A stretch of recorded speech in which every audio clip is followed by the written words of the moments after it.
And as always, we try to partner with you as parents and community members to address some of these issues, be it drug trends or social media or the internet. Coming to you not necessarily with all the answers or pretending that we have a panacea, but certainly willing to talk about all of the various issues that our students and our children are going through and have to confront in their lives. So we're very excited to have Sal Lifrieri here tonight. He is a well-known speaker and authority on corporate and personal security, and president of Protective Countermeasures, a security and consulting firm. Mr. Lifrieri is often sought after as a presenter and called upon by major media networks to provide expert commentary live on breaking news events. So we're very lucky that he is carving out time to be here. Sal can often be seen as the anchor desk on Scene or on a variety of outlets, including ABC, NBC, Fox, News 12, only to name a few. Sal is a 20-year veteran of the NYPD, having achieved the rank of detective first grade. He was also a member of the elite NYPD hostage negotiation team. And he retired as the Director of Security and Intelligence Operations for the New York City Mayor's Office of Emergency Management. And post-retirement, he provided consulting services at the U.S. Department of Justice and has lectured internationally for the U.S. Department of Defense. So a pretty impressive career. Sal has lectured on security topics for Fordham University, St. John's University, and Iona University. And we are fortunate to have Sal this evening to present on the dangers of social networking. So I will turn it over. Please welcome Sal.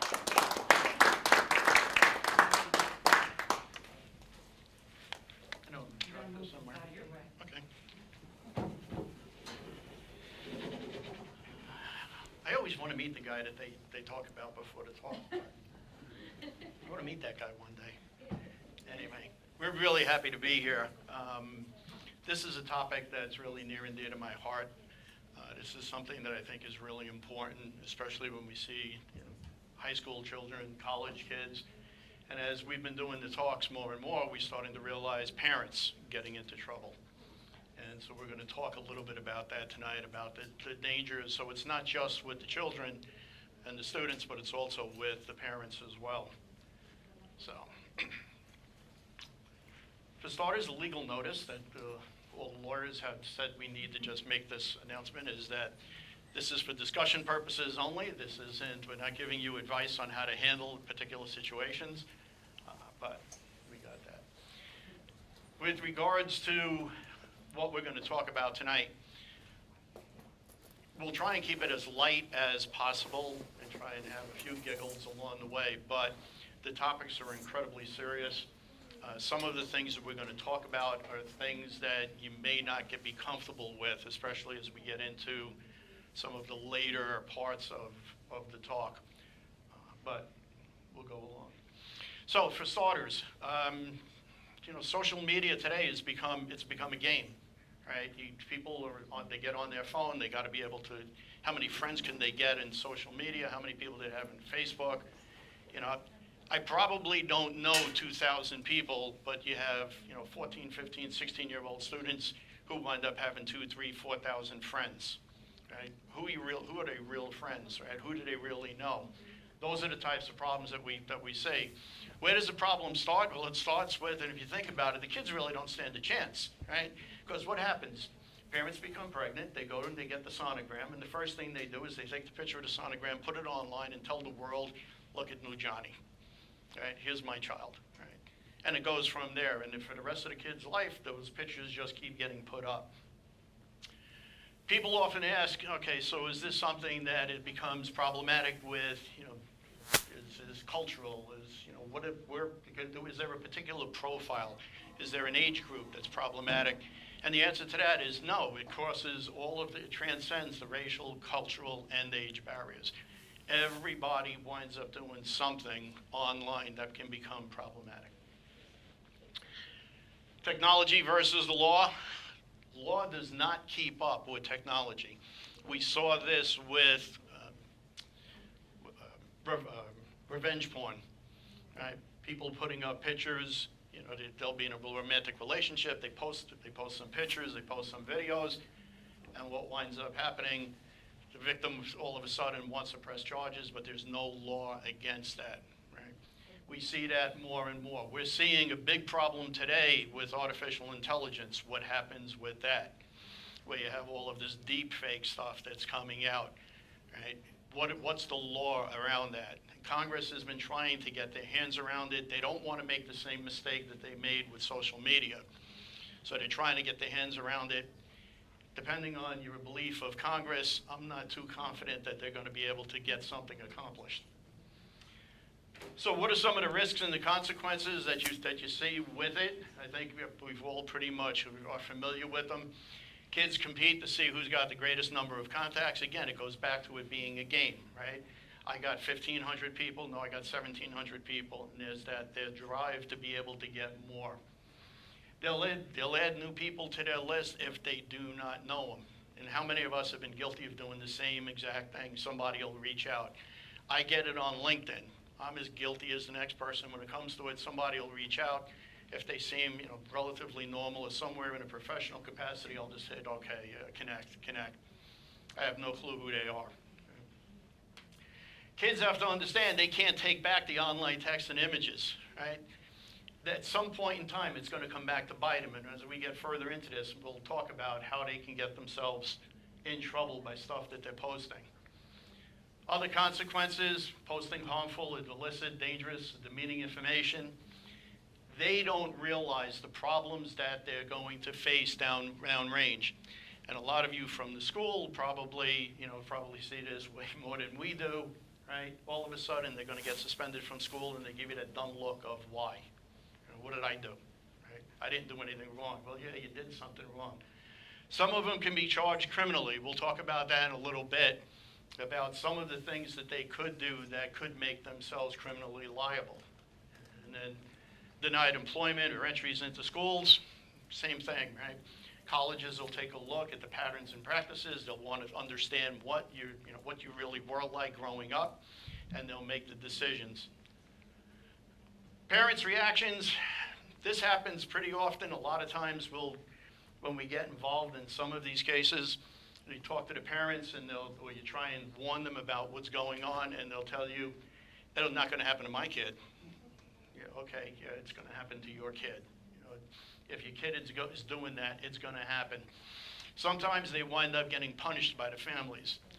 Whether that's an appropriate response is all case specific, whether you should or you shouldn't do it. But it's something that does occur. Is it right? Again, it's got to be case specific. When things go bad, right? And this is the speed of lightning that these things occur, and they happen this bad. Here's a classic case where a scholarship loss. There was a student who had a full 4-year ride to a college, and him and his girlfriend go out and they have dinner, and he claims they have a bottle of wine. And then they go back to the dorm room, and they're laying in bed, and he's just stammering. There's no context to what he's saying, right? There's a whole lot of content, but not a whole lot of context. Somewhere along the line, he uses the N-word. And what winds up happening is the girlfriend, who's probably also imbibed for the bottle of wine that they had, takes an 11-second video. And during the 11-second video, she posts it on Snapchat thinking that she's sending it to a girlfriend. What winds up happening is their friends see it, they recognize it's a problem, tell her to take it down. She doesn't take it down right away. Eventually they get to her. Well, by the morning, this happens at around 11 o'clock at night. By around 8 o'clock in the morning, it was viewed by 120,000 people. The parent, who gets notified in the morning that this occurred, is talking to a friend of mine and says, oh yeah, this kid's stupid, he just posted something, it's going to blow over. By 3 o'clock in the afternoon, the father, who was running a major hedge fund, picked up the phone, called, and was pleading for us to get involved in it to see what we can do. because there was over 250,000 views at that point, and the death threats were coming in. They knew who the family was. And to show you how slick they were, the way they figured out where the family lived was the family had posted a Christmas photo that they took in front of their fireplace. And there was all of the geotagging on the picture. And they were able to find out where the family lived and started posting that they knew where the family was and they were going to come and kill them. And we had to get involved. Unfortunately, there's a happy end to the story. Nothing happens to the family. But we had to get the kid on a plane, get him out of college. We had to take the girlfriend, put her on a plane in the middle of the night, and get her out to California to get her out of trouble. All of that happened in 11 seconds. Kid lost his scholarship, winds up home. He's now working for a construction company. Right? But there's a kid who had a 4-year ride. This is how fast it happens in 11 seconds. How you become friends of friends of friends, how friends wind up doing you damage. Everybody remember Michael Phelps, the Olympic swimmer, right? About how he was cool, right? Michael Phelps winds up, after he wins the Olympics, there's a picture of him online. He's at a party and he's smoking marijuana. And he's using some device, and he's smoking, doesn't realize the picture is taken of him, but it was taken. It gets posted and gets all kinds of views of the photo. That particular photo was estimated to cost him $60 million in endorsements. Now let's say the number was exaggerated. Let's say it was $6 million in endorsements. $6 million is real money. But that's how he didn't go to the party. He didn't go to wind up becoming a victim. He didn't want the picture taken. He didn't even know the picture was taken. He's actually standing here, and somebody behind him took the picture, sort of sneakily took the picture of him and posted it. So what are the things that we kind of look for when we're dealing either with stalking cases or we're dealing with individuals or with these type of situations? And what a lot of schools and companies will do is we start looking for patterns and practices. What are those things that you do over a prolonged period of time? Right? We've all had those one nights where we've done something really stupid and that we really didn't want anybody to really know about. But we all have had our moments along the way. But that's one moment over a period of time. It's not one moment once a week, every week for the last 5 years. Tagging of photos, the Texas woman's story, again, how you get yourselves in trouble with friends and people like that online and social media. A woman calls my office on a Wednesday, and she says that she needs me to get down to Texas to deal with a situation, an internal investigation that they're having with her company. I say to her, okay, I can jump on a plane, because these type of situations, I believe you got to do it face to face. I tell her, I'll jump on a plane, I'll be there tomorrow. She says, well, I can't do it tomorrow, can we do it Tuesday? She says, I'm going to be away for a couple of days. I said, okay, fine, yeah, we'll set it up, no problem. I walk out of my office, one of my investigators is in the office next to me, I lean over, look in the door, and I says, hey, do me a favor. Here's her name, here's the company, they got a problem, I'm going to go down and see them next week, but let's get a handle on what's going on. Let's see what's out there, if there's something good, bad, ugly, what's going on. 5 minutes later, he walks in my office and he says, hey boss, the reason she can't meet with you is she's going to Vegas. She's staying at the Venetian Hotel. She's going to see Celine Dion, and these are the restaurants she's going to and what she did. So I said to her, okay, Clouseau, how did you figure this out? And he goes, simple. Went online, we knew her name, we knew the company, we got a picture. Go to Facebook, and apparently she was tagged throughout Facebook by 4 of the other women that she was going to Vegas with. She was going to head off to Vegas, and one of them put down the entire concept of the entire weekend of what they were going to do, where they were going and what they were up to.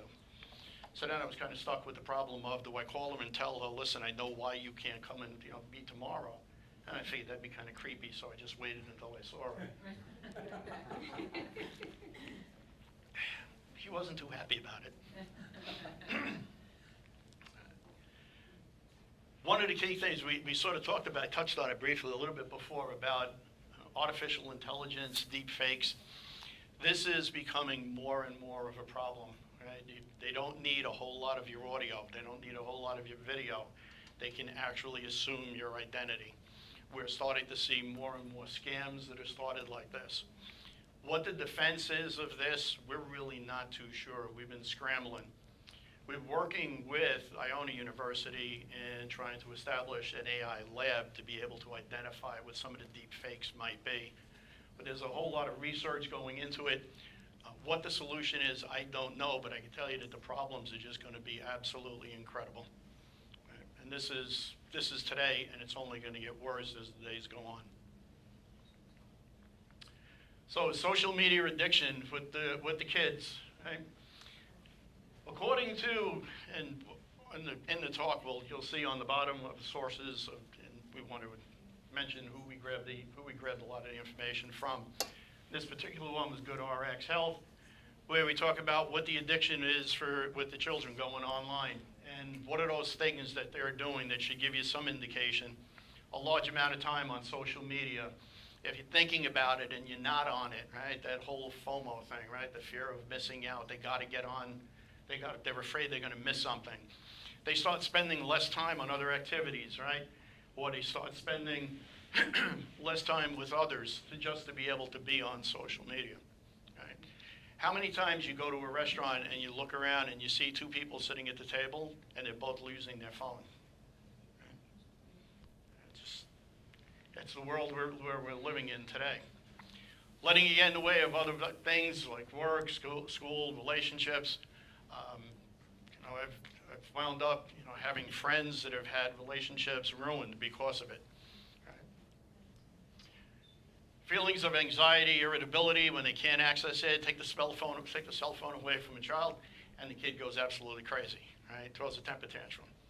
I know a few adults that are like that. If you take it away from them, they go crazy. There's ways to cut down on it. There's some of the recommendations that are made. Digital detox for 12 hours once a week. Checking back the number, you can check each day only once or twice. One of the things that I like to do with email is I realized when I'm in the office is that I would always wind up hitting email and start looking at what was coming in and having to deal with it all the time. So one of the things that I try and do now is stay off email.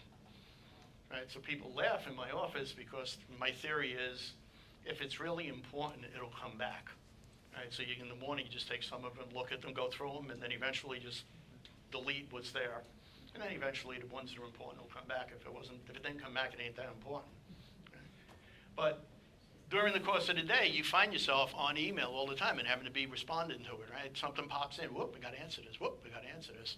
And you realize that you're just becoming totally unproductive. Advice to the students, things that we try and explain to them. Stay alert when using the digital media. People aren't who they seem to be. Years ago, probably 6, 7 years ago, we did the talk out here. And one of the things that we did was we actually set up a profile on Facebook of a young girl that was going to be coming to the school, that was going to be transferred into the school, and she was looking for friends. And we just watched as people were friending her. And then when we did the talk, we never engaged, we never did anything back, we never said anything, but we just watched what was happening with it. When we came in and did the talk, we just said, how many people in here are friends with Julie? Everybody's kind of looking around and they're going, oh yeah, Julie. Yeah, well, and then when the next slide came up, it was me. And I said, this is who you actually befriended. And it was a wake-up call to them that you never really know who you're befriending on social media. College, we talked about patterns and practices. Kids don't understand, and adults a lot of times, especially those that are going for jobs with corporations, don't understand the fact that your online profile is your resume. Right? You hand us a resume and we take a look at it. For the most part, we know 85% of the people lie on their resume anyway. And then you start going through it, and you realize, okay, so you worked here, you did this, you worked there, you worked in this job, you had this experience. But it really doesn't tell you anything about a person's background. What are they really like? So you start going through the social media, and you start looking at that, and then you get a really good handle of what are they really like? What are the things that they're really doing? Changing the names on the Facebook account, we see this a lot of times. People will do for like a couple of years, they'll have pictures of themselves doing drugs, dancing on the tables, dancing with the lampshade, right, doing all kinds of stupid stuff. And then what they'll wind up doing is when they start to get serious, they'll change the name on the account.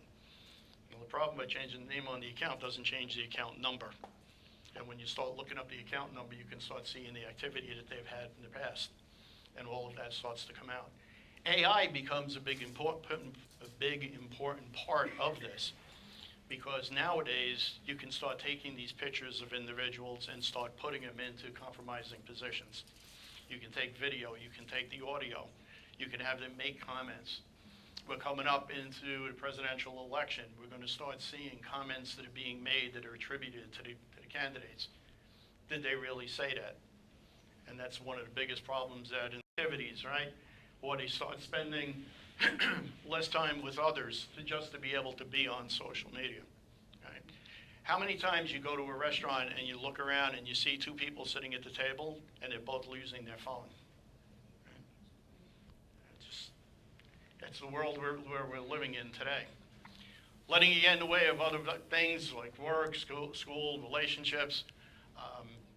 I've wound up, having friends that have had relationships ruined because of it. Right? Feelings of anxiety, irritability when they can't access it. Take the cell phone away from a child, and the kid goes absolutely crazy. Right? Throws a temper tantrum. I know a few adults that are like that. If you take it away from them, they go crazy. There's ways to cut down on it. There's some of the recommendations that are made. Digital detox for 12 hours once a week. Checking back the number, you can check each day only once or twice. One of the things that I like to do with email is I realized when I'm in the office is that I would always wind up hitting email and start looking at what was coming in and having to deal with it all the time. So one of the things that I try and do now is stay off email.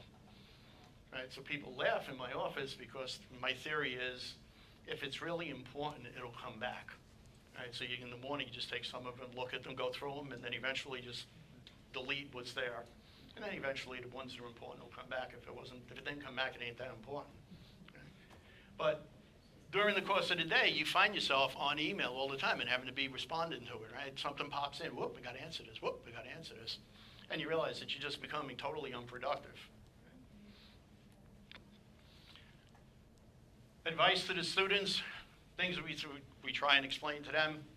Stay alert when using the digital media. People aren't who they seem to be. Years ago, probably 6, 7 years ago, we did the talk out here. And one of the things that we did was we actually set up a profile on Facebook of a young girl that was going to be coming to the school, that was going to be transferred into the school, and she was looking for friends. And we just watched as people were friending her. And then when we did the talk, we never engaged, we never did anything back, we never said anything, but we just watched what was happening with it. When we came in and did the talk, we just said, how many people in here are friends with Julie? Everybody's kind of looking around and they're going, oh yeah, Julie. Yeah, well, and then when the next slide came up, it was me. And I said, this is who you actually befriended. And it was a wake-up call to them that you never really know who you're befriending on the social media. College, we talked about patterns and practices. Kids don't understand, and adults a lot of times, especially those that are going for jobs with corporations, don't understand the fact that your online profile is your resume. Right? You hand us a resume and we take a look at it. For the most part, we know 85% of the people lie on their resume anyway. And then you start going through it and you realize, okay, so you worked here, you did this, you worked there, you worked in this job, you had this experience. But it really doesn't tell you anything about a person's background. What are they really like? So you start going through the social media and you start looking at that, and then you get a really good handle of what do they really like? What are the things that they're really doing? Changing the names on the Facebook account, we see this a lot of times. People will do for like a couple of years, they'll have pictures of themselves doing drugs, dancing on the tables, dancing with the lampshade, right, doing all kinds of stupid stuff. And then what they'll wind up doing is when they start to get serious, they'll change the name on the account. Well, the problem by changing the name on the account doesn't change the account number.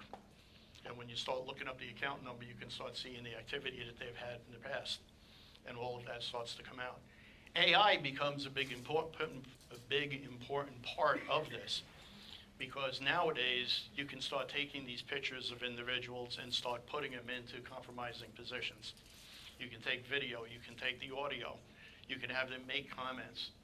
We're coming up into the presidential election. We're going to start seeing comments that are being made that are attributed to the candidates. Did they really say that? And that's one of the biggest problems that in the news industry they're having, is trying to figure out, okay, is this really the president saying this? Is this really the candidate saying this? So the advice to the parents, talk to your children about what they're doing online. Please, please, please, please, please, don't tell me that you know what your child is doing online all the time, because you don't. Don't tell me that you know every single account that they have, because you don't. Right? The kids are way smarter than we are. They know how to hide this stuff. In one of the cases that we had, the mother, we were talking to the son, and the mother comes in, and she's all trying to be protective of the son. We were there to help the son. We weren't there to hurt him. We were there to help him, and the mother comes in, and she's like, no, I know exactly what my son does. So I asked her, I said, so let me ask you a question. You know Trevor? And she says, who's that? And I said, well, let me introduce you to Trevor. Meet him. And I pointed to the son. And all of a sudden, she realized that the kid had a whole nother life out there on social media that she wasn't aware of. Right? So if parents tell you, that, or you hear them say, I know everything my kid's doing. Okay. Try not to be that person. Learn about some of the reporting options. Help them understand the privacy settings. Same thing goes for adults, right? If you're going online, make you put the best you can, do your privacy settings, right? Create strong passwords. If you don't have a password keeper, get one. One that I use is a thing called Bitwarden. I don't have any relationship with the company. I don't get anything for recommending them, but I believe that that's one of the better ones out there. I use it myself. Giving up too much information, right? This is for adults, and when we see this in stalking cases, a lot of times, what we wind up seeing is, he knew me so well, he was my soulmate, what went wrong? Well, I'll tell you what went wrong. You put everything online about yourself. You put either all of your likes or all of your dislikes online. And what winds up happening? I'm a con man, and I want to get it to you, and I got you targeted. And now I know everything that you like. So we go out to dinner, and you don't like seafood. I hate seafood. You love cats. I love cats. I hate dogs. Right? I just mirror everything you want. And we come out at the end of the night, and you go home, and you go, oh, he was so great. I really like him. Yeah, of course he likes him. He's setting you up. So be careful about what you put on your online dating profiles. There are con men, and that's a whole nother talk, that's a whole nother topic about how women who wind up going into online dating wind up becoming targets and wind up becoming victims from con men. So something to just keep in the back of your mind. Talk a little bit about cyberbullies. Some statistics on that.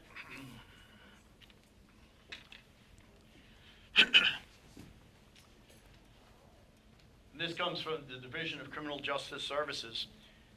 43% of kids have been bullied online. 70% report seeing or frequent bullying online. 80% of the teens use cell phone regularly.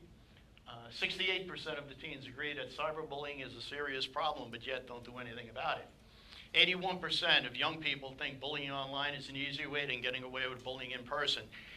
When we were a kid growing up, if you had to deal with a bully, you had to deal with them in the schoolyard, and it was one-on-one. Today, you have these kids doing this to multiple people. We see the same thing in stalking cases. In stalking, we have victims that are being victimized by the same individual. Guy sits on his laptop at 2 o'clock in the morning and sends out all of this threatening information. And he can do 6, 7, 8, 10 people at a time. Right? So 1 in 10 victims are going to inform a parent or a trusted adult of their abuse. Right? So a lot of it is going unreported. Right? Girls are twice as likely to be the victim. 58% of the kids admit that someone has said meanful or hurtful things to them online. 2 to 9 times more likely to be considered for committing suicide. Right? Tells you about the depth of the problem with the kids. Right? 75% of the students, they have admitted that they visited a website bashing another student. Right? So the kids know what's going on. So what do we tell the parents? What are the recommendations for the parents? Is that you have to listen to the child and you have to react to it. Right? A lot of times parents will just turn their back to it. They'll just say, you got to toughen up. You got to be stronger about this. Right? You got to take the complaint seriously. Right?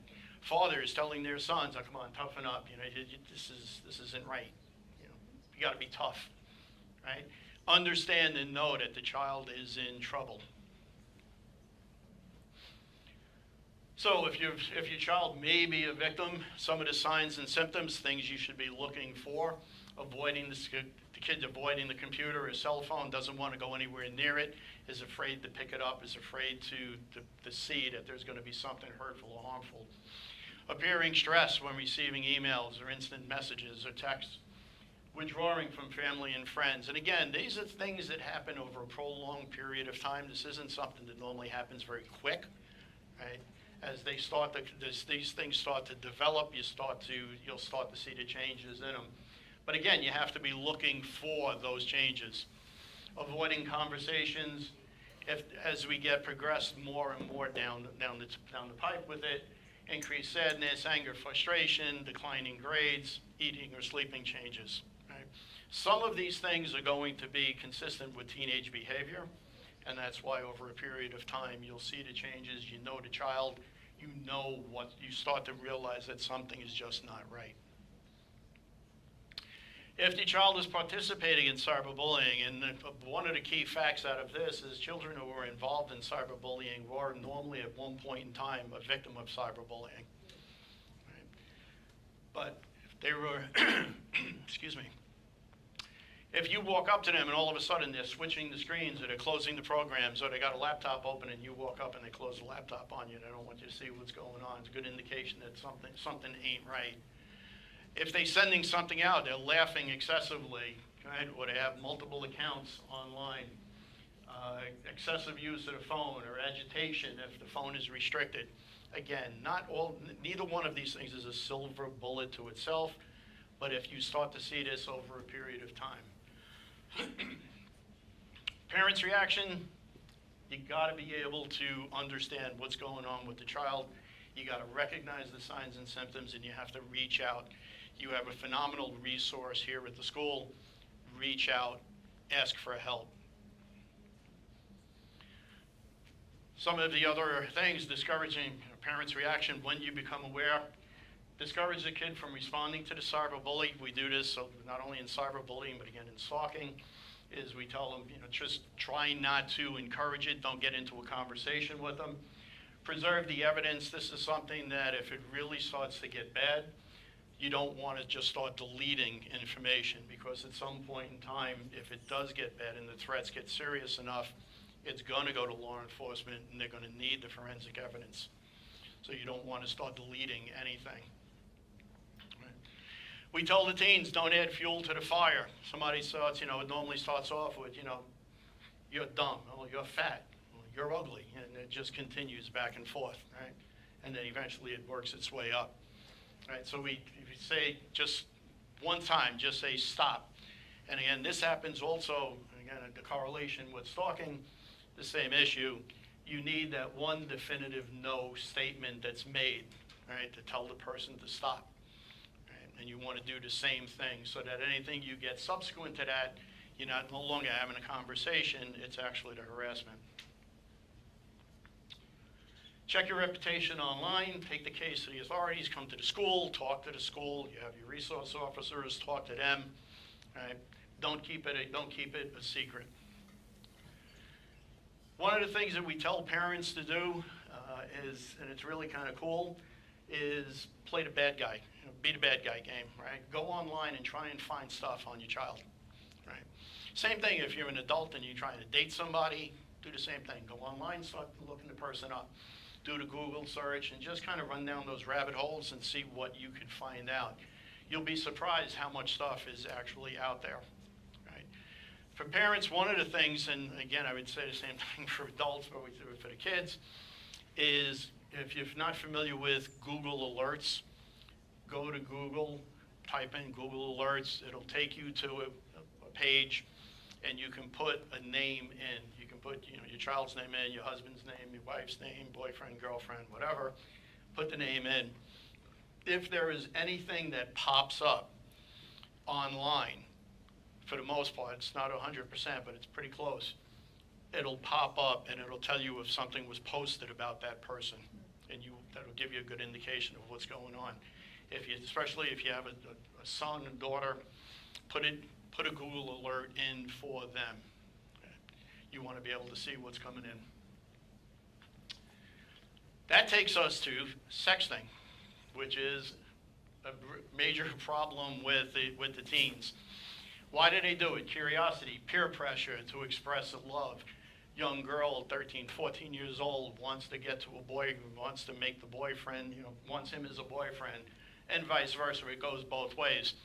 Is oblivious to the consequences and really feels that sexting is a whole lot safer than actually having sex. Some of the statistics, almost 20% of the teenagers have sent a sext message. Almost 35% have received one, and almost 15% have forwarded a sext message. Where this becomes really problematic is when you have the young ones sending it out, the person receives it and then winds up doing something with it and sending it out. Now, where this becomes, parents sometimes are no help. We had a situation where there was a young man, a student, who gets a text from a girl, and it's naked pictures of her.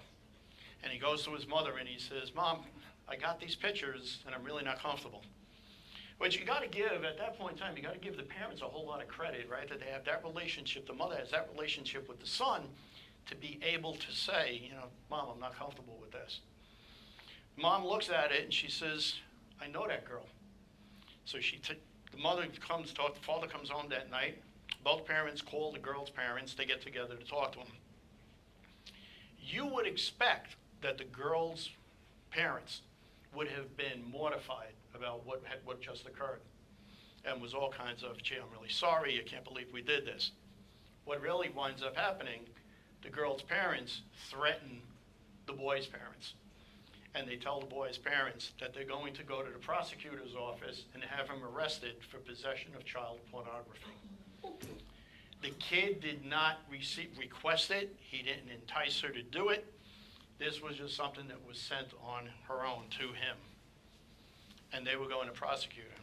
There were cases across the country. Florida actually had a bigger problem with this, where they were actually prosecuting the boys for possession of child pornography, not understanding that it was received. Worse, if the boy gets it and sends it to a friend, that he's then potentially charged with distributing child pornography.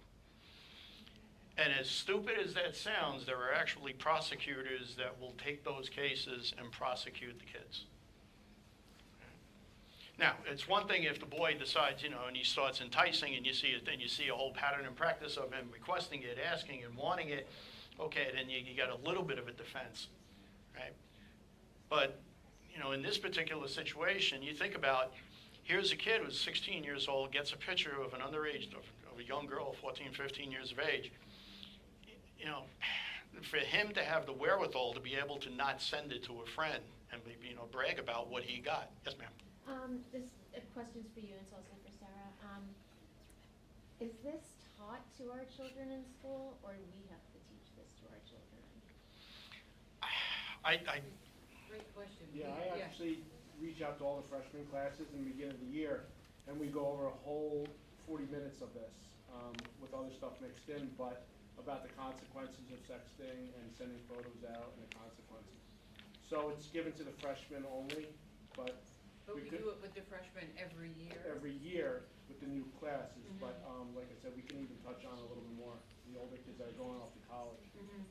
Also, in addition, we hold class meetings for freshmen, sophomores, juniors, seniors every year, just to go over, basic rules like social media, and this type of, information has been a part of it for quite some time now.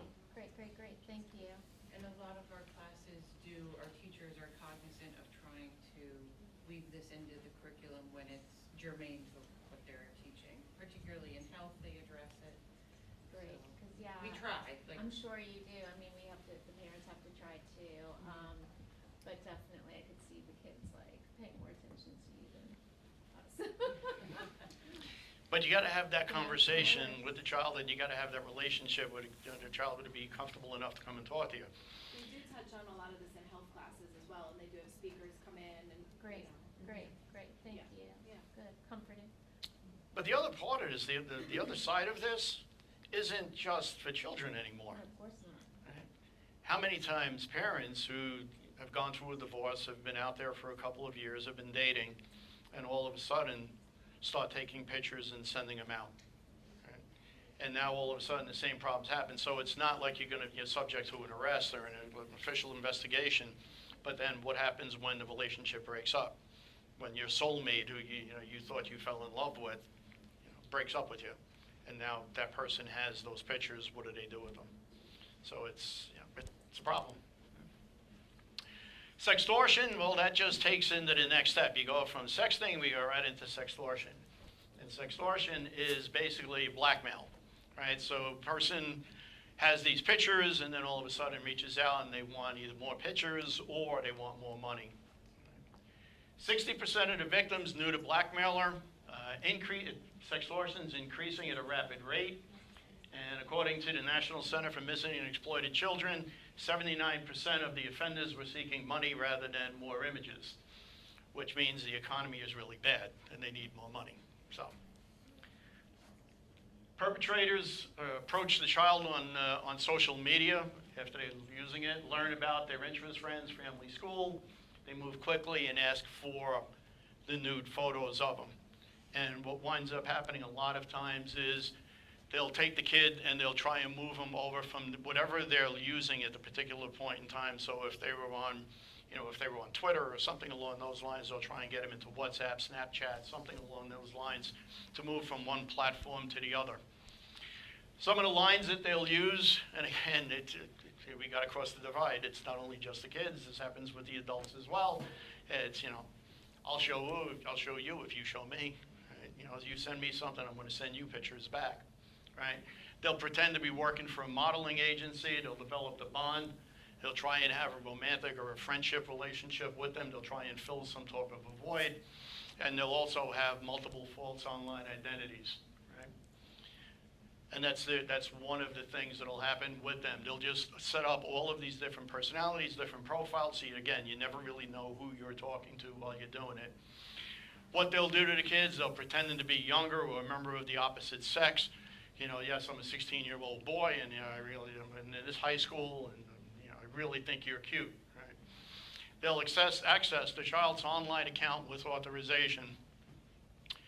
I mentioned before about Bitwarden and passwords, and what I would suggest is that if you're using your same password for multiple accounts, multiple online things, right?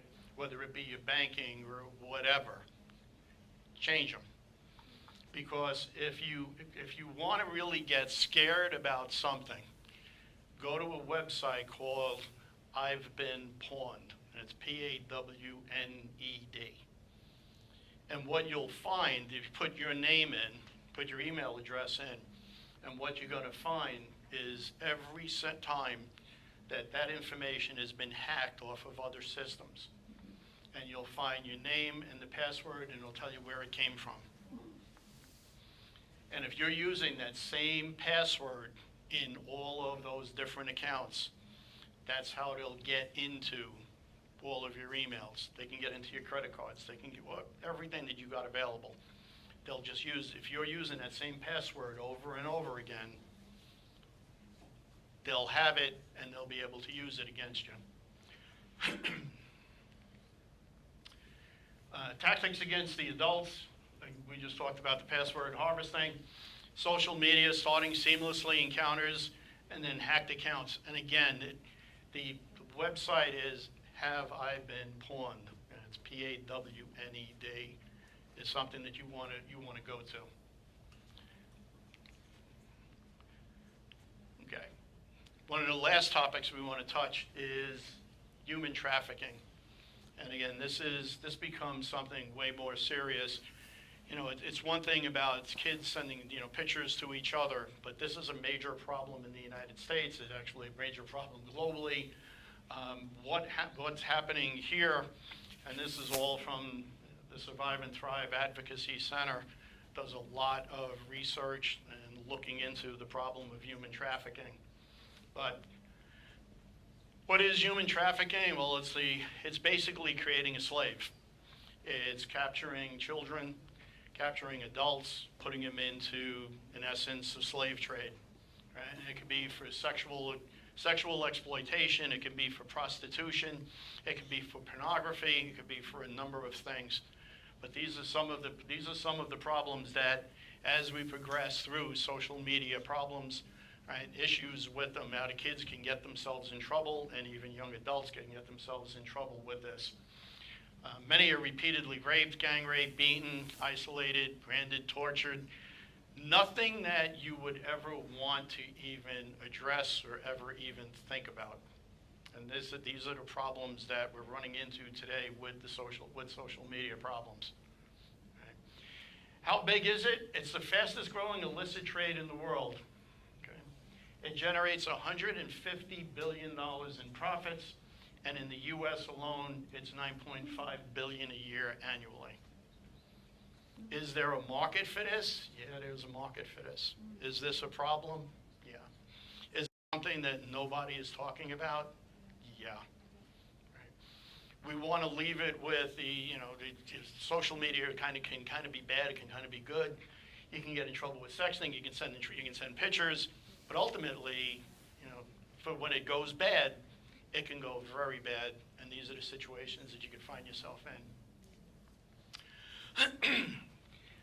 According to Together Freedom in the youth underground, 20,000 slaves under the age of 18 are in the U.S. The average age of the children is 13 years old. 80% of them are girls. And the life expectancy of someone who winds up being human trafficked is 7 to 10 years. Right? So by the time they hit about 20 years of age, they're dead. It's a serious problem. Not everybody that gets involved in social media, and I'm not saying that everybody that gets involved in this winds up ultimately winding up here, but it's something that you have to pay attention to, and something that we need to pay some attention along the way.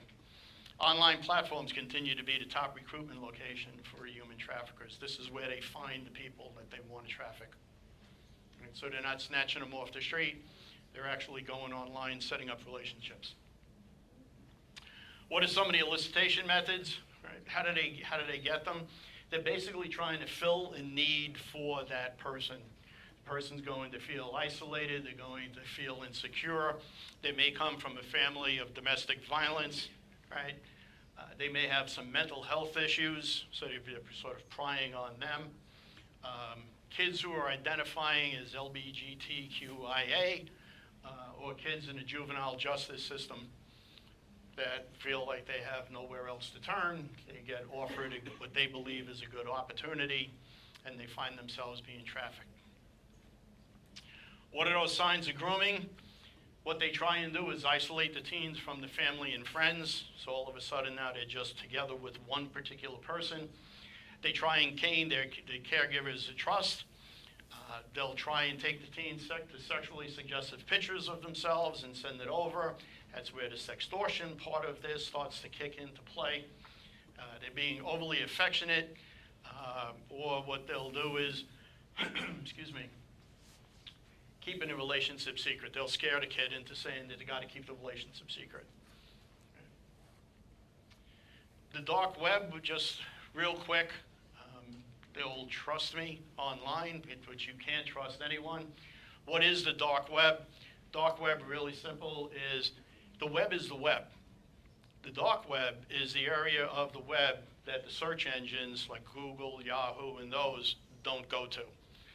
Google, Yahoo, and them will index everything at a certain point, and they won't go deep. You need a special browser to go into it. One of them would be Tor, the TOR browser, and that will get you unrestricted into whatever you want to be able to get. What can you get on the dark web? Guns, drugs, credit cards, pornography, knockoffs. Virtually anything you want, you can get on the dark web. What I would say is, if you're looking at your child's computers, or you're looking at their phones, if you start seeing that the Tor browser is out there, be suspicious. Okay? There are things that they're involved in. Sometimes it's they think it's going to be it's not that big of a problem. They get a gift card, they go online, and then all of a sudden they wind up going into Tor and wind up buying a knockoff purse, or they buy something along those lines, and they just start going down that rabbit hole. So something to keep track of. Finally, one of the things that we've done is we've put together a program for children, for parents, for kids. We call it the Concerned Parent Safety Program. What we've seen is we've gotten a lot of requests from parents that have children that are living in the city, and they're absolutely petrified. As to what's the neighborhood the kid is in, what are the sexual predators that are floating around in the neighborhood. How do we keep in touch with them? Is the kid protected? Does he need an alarm system? That type of thing. So we have an entire program on that. Anybody has any questions or interested in it, let us know. I'm more than happy to share with you. These are all questions, and what I'll do, this is the sources that we will use in the presentation. It gives free advice to how to handle things, to give you an education. You can spend some time and read through them, go to the websites. It is definitely worth the visit to go look and just to get a little bit smarter on what's happening. You don't have to pay for any of this. This is all free. Okay. With that, any questions? Sir? When, if ever, can investigators subpoena, a Snapchat and Instagram? Because, obviously in the school situation, we deal with cyberbullying from time to time, and what happens is a student would say, they're saying this about me online. Inevitably, the person who allegedly is saying it, it's not like they're putting their name. That would be very easy for us to then follow up and address. It's always, we've learned, a name, and then that student denies doing anything. And I acknowledge that you're not going to be able to subpoena in those situations, but when are there times where these social media, where these organizations have responsibilities based on some of the things that are happening? So organizations like Facebook or Yes, Twitter Snapchat, or yeah, Snapchat, yeah, all of yeah. those, where is their responsibility to it? I can tell you that they've, from experience, they've been incredibly unresponsive to law enforcement. I had a case one time that it was actually a federal case, and the judge in the case actually was so annoyed that he actually issued a search warrant, and he wanted the marshals to execute the warrant. He wanted them to go and rip a server off of the shelf in Facebook. He was that upset with them. And I identified and rip it off. they're just absolutely incredible, and that it's frustrating. Okay. It is just absolutely frustrating, and they won't respond to law enforcement. The only time they'll do anything that you can actually get them to move is in exigent circumstances, where there's a kidnapping or something along those lines, and then you got some ability to get them to move. But it's incredibly frustrating with them, you know. And I get it that they don't want to have the general public reaching out and asking for the information. But if it's coming from law enforcement and they're in pursuit of an investigation, an active investigation, and they're making that request, you know, and if they're overwhelmed, you know, come up with a new system that, you know, should be able to process that a lot faster. Yeah. Yes, ma'am. I just wanted to share something and maybe give some insight, because it just happened to me, and it happened twice in the last like 3 days. I monitor my own social media very well. I'm a real estate broker, so we tend to post a lot, right? And we try to get an audience and the whole thing. I can see I know who's following me, I know who my followers are, I check blah, blah, blah. A couple of days ago, and it happened again today, all of a sudden when I look down, and I am checking it all the time, all of a sudden I have 100 likes on something in like a minute. I've never had that happen before. These are none of my followers. Who are these 100 people who all of a sudden found me, who don't follow me, and in one quick jab are all liking at the same time? It's kind of spooky, no? I'm not hashtagging. So what you could be running into are bots. I don't know what that Okay, so what could wind up happening is there are email addresses that are out there that are being generated. Mailing list companies have a problem with doing this, have a tendency of doing this.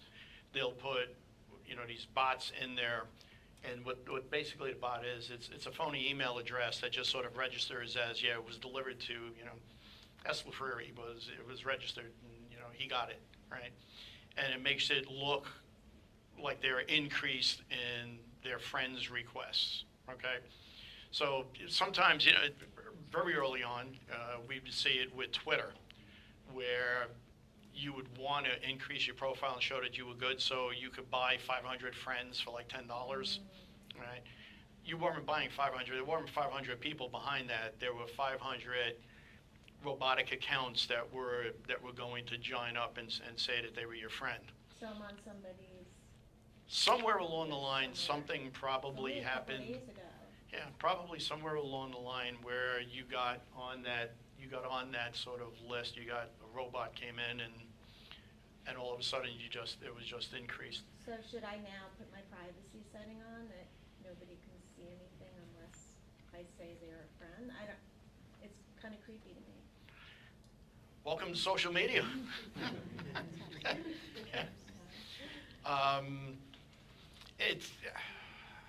Yeah, I mean, if you're doing it for business, you should separate your business from your personal. No, I know, but. Yeah, I know, Not but. you. I know, but. I know. You're Yeah. supposed to, you know, funny, the rule that they teach us is actually 80% personal, 20% business. But I hear you loud and clear. No, I get it. Yeah, and those things do happen. Yeah, so. But if you can, sort of separate it out and try and go to Bitwarden, get yourself a password keeper, change those passwords around, at least on your personal stuff. All right, but try and put that wall up between. Bitwarden? B-I-T, Warden. It's a free app. Okay, thank you. They have a paid version, but you really don't need it. It's the free version works very well. You set up one master password, and then you can have it generate. And the good part about it is when you can ask it to generate the passwords for you, and it'll give you, really cool passwords that you'll never remember. Right? But what it'll also do is, like, if you have a password that you put in for an account, what it'll do is it'll actually search the web and see if it's been pawned. So it'll tell you, hey, this has been compromised, you know, you shouldn't be using this, right? Right. So Right, it's what great. was the, I got pawned, is Yeah. that what it Yeah, was called? I've been pawned. I think that's the right one.